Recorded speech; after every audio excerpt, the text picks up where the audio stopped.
You wake up fine, but even think about eating and now you look 6 months pregnant.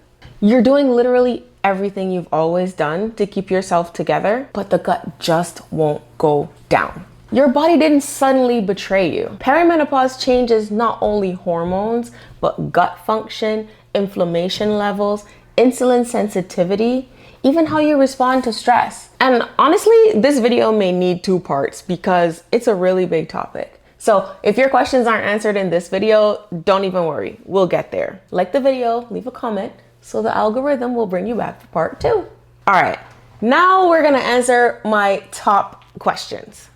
Why can't I lose weight even though I'm doing everything right? And I'm starting here because let's be honest, this is the most aggravating part for most of us. Most women notice weight shifting towards the midsection. And you're doing all the things that used to work, but they're not working anymore. Here's why. Progesterone helps your body manage fluid. So with it declining, it's like you stop taking a water pill.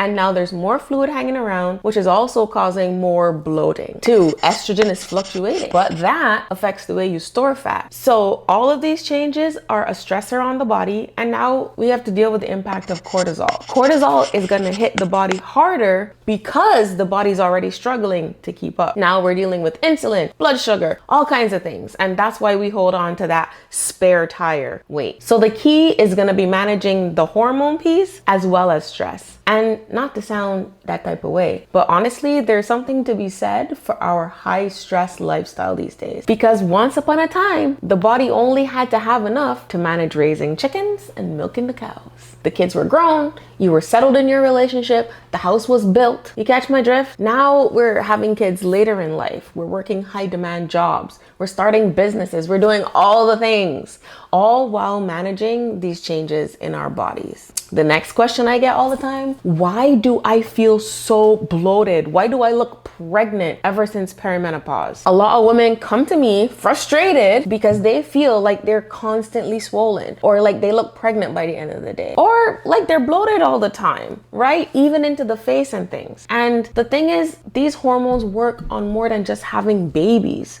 They influence your immune system too. Anybody notice all of a sudden you got allergies? Yeah. Or you used to have asthma and you were fine for the last 20 years and here comes asthma all over again.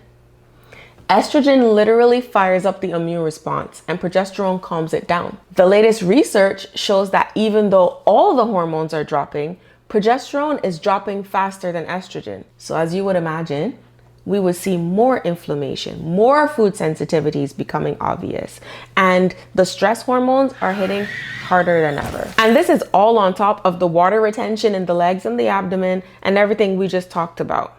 Another fun, depressing fact is that your muscle quality changes. What are you talking about, doc? All right, I won't go over it in this video, but put it like this. The less estrogen you have, the more the muscle fibers shrink. Hey, have you tried running at top speed since turning 40? If you haven't, go outside, do it right now. Matter of fact, record yourself. Watch it and come back to this video. All right, so why does the diet stop working?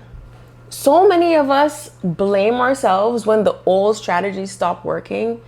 But listen, your body in perimenopause literally does not respond the same way it did at 25. And I want you to understand that with your whole chest. And it's because of literally everything I just explained. Blood sugar, insulin, gut health, microbiome diversity, progesterone, estrogen balance, all of this matters.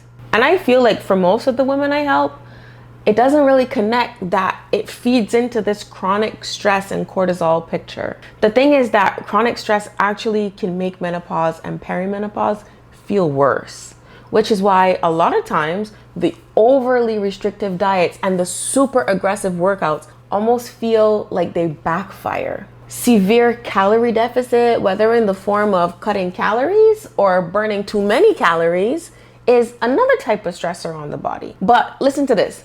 To the body that is hormonally balanced, the stress is actually positive and the body can cope and sometimes even perform better.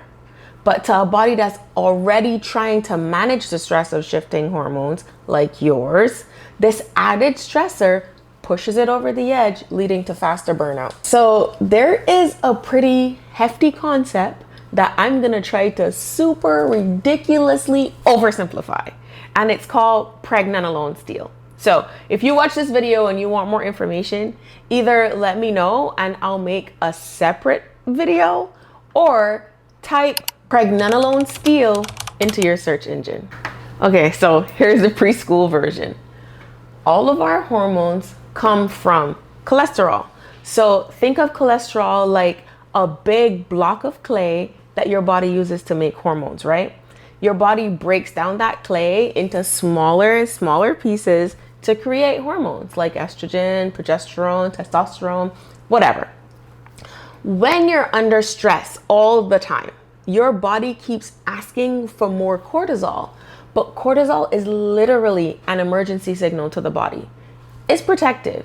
So the body will use more and more clay for stress, and less clay is available to make the other hormones. So during perimenopause and menopause, when the levels are already declining, this can make the symptoms feel even worse. And pro tip, here's the connection your doctor may not have made for you. Because the body is working so hard and the other hormones are still low, cholesterol actually goes up to compensate because of the built-in signaling system we have. So if your cholesterol is high, start tackling your sources of stress and cut off as many as you can. The ones that remain, do what you have to do to cope with the stress, like getting good quality sleep. All the things we talked about last month. Click the iCard to check out some common and uncommon chronic stressors. Click the link below to book your precision hormone lab consultation with me. And now that I have freed you from the shackles of crash dieting and crazy workouts, let's talk about the gut hormone connection in part 2, which will be linked right here.